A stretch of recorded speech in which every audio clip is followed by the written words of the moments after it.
Greetings, you old-growth trolls. I hope you're doing well, and welcome to the Crack-A-Pack here on LRRMTG. My name is Graham. Consider following the channel. Today, I'm going to be opening up this Kaldheim collector booster that was given to us, that we had. This is ours. I'm just going to open it for fun. Probably left over after the Kaldheim pre-release, so I guess ultimately all Magic cards are given to us by Wizards of the Coast. Just in a lot of cases, we have to pay a store to get them. I'm going to open this booster pack, and we'll look at some cards. Ooh, collector boosters. Actually, I was going to say it smells the same as a regular booster, and that's not true. It smells sharper, like a cheese. Anyway, let's start off with all the random pack foils that you get at the front of a collector booster with Sculptor of Winter, 1 and a green for a 2/2 elf rogue. Why a rogue? I've never actually realized that or thought about it in any way. Tap it to untap target snowland. Really handy in draft, especially if you've got Glittering Frost on something, because then you get lots of extra mana. Tuskeri Firewalker, 2 and a red, for a 3/2 human berserker with Boast. For 1 mana, exile the top card of your library. You may play that card this turn. Activate this ability only if this creature attacked this turn and only once each turn. That's the reminder part. That's what Boast is you can only do it if it's attacked. At any time, you can do it during combat, you can do it after combat.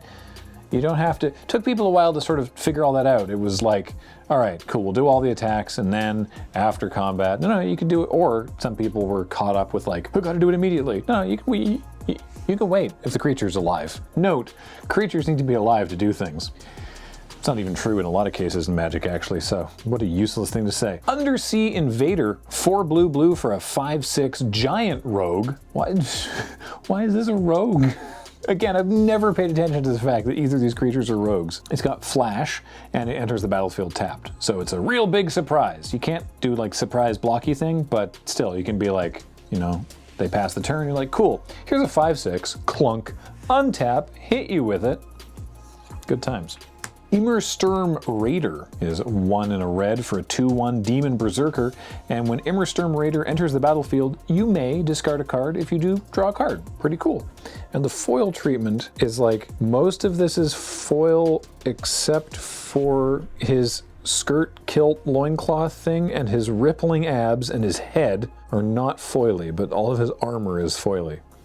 Interesting effect. Mistwalker is next. 2 and a blue for a 1/4 shapeshifter with changeling, as shapeshifters are wont to do, and flying. And for 1 and a blue, Mistwalker gets +1/-1 until end of turn. Always wanted to have Mistwalkers in your draft deck. At least I did. Last time Kaldheim was back on Arena, I just did ridiculous 5-color Path to the World Tree shenanigans, and Mistwalker was very good. Into an uncommon already, Cardor's Vicious Return. Cardor, 2 black-red for a saga. Verse 1, you may sacrifice a creature. When you do, Cardor's Vicious Return deals 3 damage to any target. All right. 2, each player discards a card. And then 3, return target creature card from your graveyard to the battlefield, put a +1/+1 counter on it, it gains haste until your next turn. Interesting.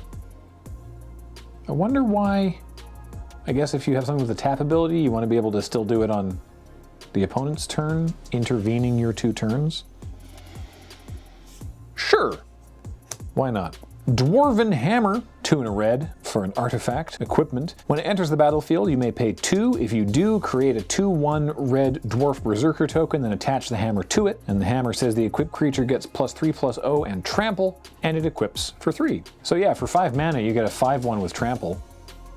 And then when it dies, you can just move this to something else. Dwarven Hammer was pretty annoying. Snow-covered island with the not full art, just a nice little snow-covered island. Was it only full art ones in the boosters? I don't remember anymore. Why does this look odd? Only in set boosters, maybe? Huh. I don't know, but I guess we'll find out. Next up, it's a rare, and it's not from the set, it's from one of the Commander sets. It's Tales of the Ancestors. So 3 and a blue for a sorcery. Each player with fewer cards in hand than the player with the most cards in hand draws cards equal to the difference. And it has foretell. So it's everyone is going to draw up to whatever the highest card total is. Pretty cool. I dig that. We have an extended art Tyrite Sanctum, which is a land, taps for colorless. For 2 and tap, target legendary creature becomes a god in addition to its other types, and you put a +1/+1 counter on it as an added bonus. And then for 4 and tap and sacrifice Tyrite Sanctum, put an indestructible counter on target god.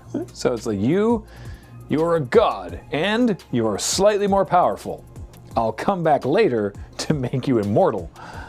For now, just a god. All the upside. Some of the downsides. Next we have a foil Bears of Lityara. So 1 green blue for a saga. Verse 1, create a 2/2 blue shapeshifter creature token with changeling. Verse 2, any number of shapeshifters you control have base power and toughness 4/4. Just, they get it.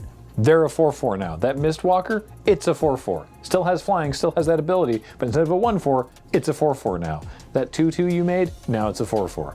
Any other shapeshifters, and there were several in the set, also 4/4s. Number 3, choose up to 1 creature or planeswalker. Each creature with power 4 or greater that you control deals damage equal to its power to that permanent. It's like, all right. You're a bear. Actually, you're a stronger bear, and you're also a stronger bear. Now, everyone, that guy. Good stuff.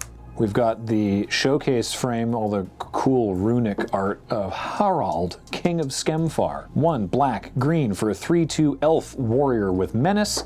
And when Harald, King of Skemfar, enters the battlefield, look at the top 5 cards of your library. You may reveal an elf, warrior, or Tyvar card from among them.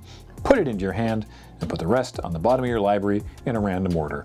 I never got like maximum elf value out of Harald in draft. It was always like, look at the top 5 cards of your library. Cool, put those on the bottom. Ooh, another showcase frame. We've got Kolvori, God of Kinship. 2 green for a 2/4 legendary creature, god. As long as you control 3 or more legendary creatures, Kolvori gets +4/+2 and has vigilance. So it turns into a 6/6 vigilance. For 1 and a green and tap, look at the top 6 cards of your library. You may reveal a legendary creature card from among them and put it into your hand. Put the rest on the bottom of your library in a random order. Or there's a backside to Kolvori here, which is the Ringheart Crest. 1 and a green. As it enters the battlefield, choose a creature type. Tap for green, spend this mana only to cast a creature spell of the chosen type or a legendary creature spell. I definitely ran this in a sort of legendary creature focused commander deck that I built for a Friday Night Paper Fight a while back, and I don't think it ever actually came up in the game, but it seems like a good include in a deck like that. Another showcase frame, this time it's in foil. We have Maya,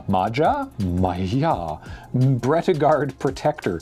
2 green, white for a 2/3 human warrior.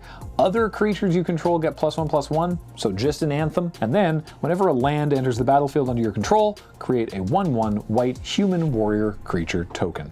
Very, very cool. And finally, yet another showcase frame. It's foil, and it's Coma, Cosmos Serpent. Wowee. 3 blue, green for a 6/6 legendary serpent. It can't be countered. At the beginning of each upkeep, you create a 3/3 blue serpent token named Coma's Coil, and you can sacrifice another serpent to either tap target permanent, its activated abilities can't be activated this turn, or Coma Cosmos Serpent gains indestructible until end of turn. Ooh boy, very, very, very cool. And we have a double-sided foil token of a zombie berserker and treasure. That is super fun. Now, generally, you're not opening a collector booster to draft it. Generally. But I would take Coma because Coma is Coma and is very, very powerful. Also powerful when it comes to sheer dollars because this collector booster as a whole is worth about 27 something and Coma is 23.59 of that. So good job, Coma. You know what's the most impressive thing about this, I just realized, is that we got Herald and Coma. And no, I guess they could Herald and Coma go to the Tyrite Sanctum, I guess. It's the only land we got. I don't know. This is a joke for me, and hopefully some of you. I don't know. Anyway, hey, cool. Collector booster.